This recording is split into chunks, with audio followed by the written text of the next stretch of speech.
સાથે ખાશું અને મકાઈનું ભાત કોઈ તો ચાલે અને મકાઈનું ભેડકું કોઈ તો ચાલે. અમારી દેશી ભાષામાં ભેડકું કે તમારે શું કે છે એ કોમેન્ટ કરજો. અને આ છે ખોરણી, ઓળખતા દશો તમે. હવે દોસ્તો આ રેડી થઈ ગયું છે આ બધું, અને હવે એને વાટી નાખશું. લસણ હસણ બધું જ છે.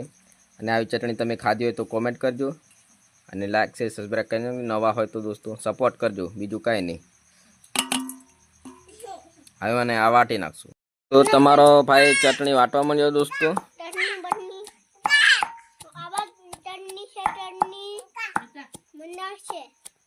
બોલે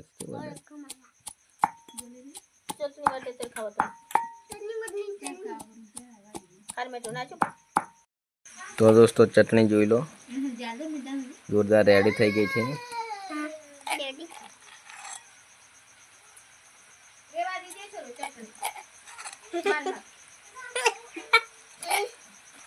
ચટણી બનાવી